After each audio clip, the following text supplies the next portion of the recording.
Hey, what's happening? It's Evan. I'm here at Lollapalooza, and I'm here with the members of Dr. Dog. What's happening, guys? Hey, Evan. All right. Hi, Evan.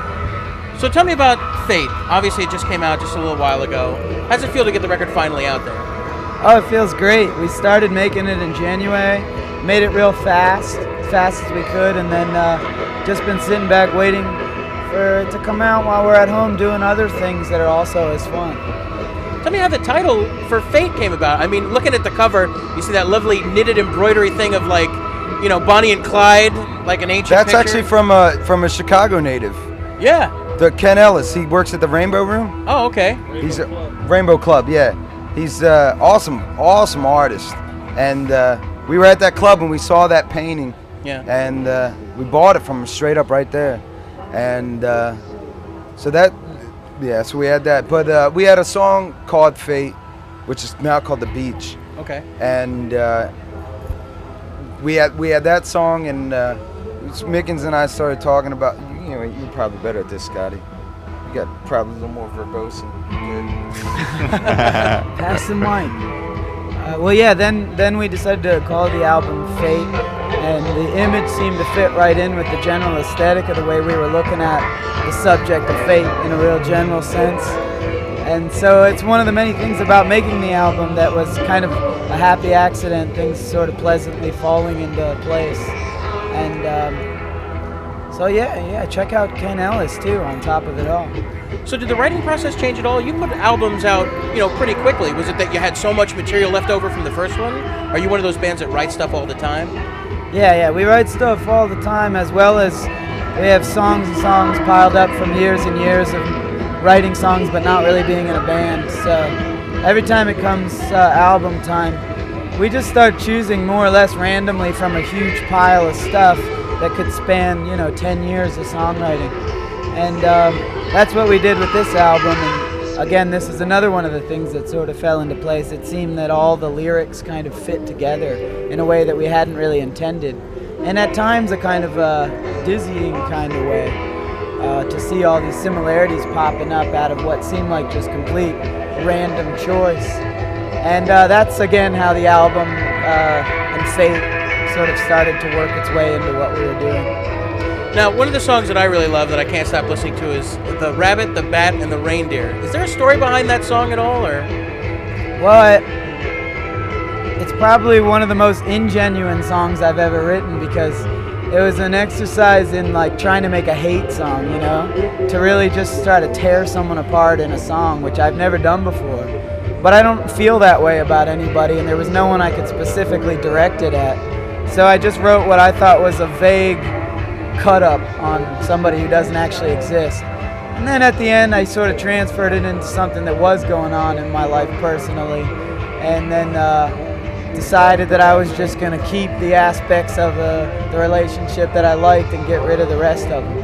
And so that's more or less the story of it. The title's a good title. Those are the 3 holidays. Those are the 3 best times of the year that I was hell-bent on keeping by getting rid of everything else, Awesome. So what's next for you guys? Is there any chance there might be a live album so that people can get an idea of what a live show is like? Because to listen to the album is one thing, but to come out to see your show, it's completely different.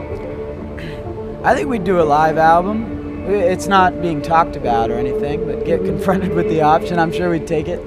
We have talked about it a little bit, we'd want to do something, I think a little different, sort of like we've just tossed around different ideas about how to shoot it and record it and stuff that might make it kind of a slightly more layered album as opposed to just document of band playing, So that's about as far as we've gotten into that kind of thing, but maybe one day it'd be cool.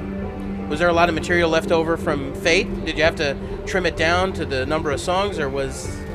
Yeah, there was a good handful, probably 5 or 6 songs that it helped when we started to kind of try to work the Fate angle and gravitate towards some of the lyrical and content and some of the metaphors that all tied in. It helped when we kind of started getting into that, because then we could cut all the ones that didn't really fit in, So that's about 5 or 6 songs during the process of making that album that didn't make it.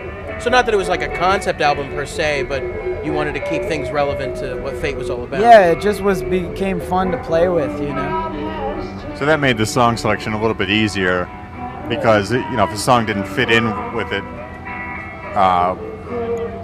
we'd go with the song that did, obviously. So that made it a lot easier. Cool. Are you going to be playing any more festivals or any other outdoor shows? I think we're pretty much done with festivals this year. Or for this summer. Is that a festival? What's We're in playing San Francisco? A festival in San Francisco.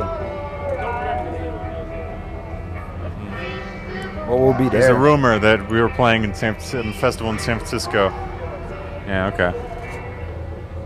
Now, a lot of times people have been in the press have been comparing you guys to like the band and that kind of sound.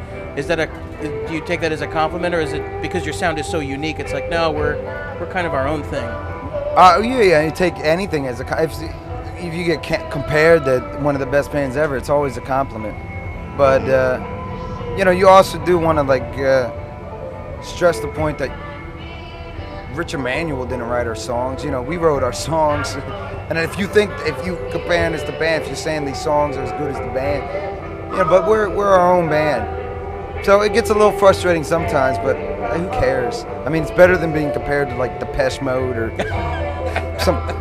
something that's completely irrelevant now. I mean, people still love the band. There's nothing wrong with the band. Awesome. Thanks for hanging out with us, guys. The album Fate is in stores now. Definitely go check it out. Thanks, Evan. Yeah, thanks a lot, Evan.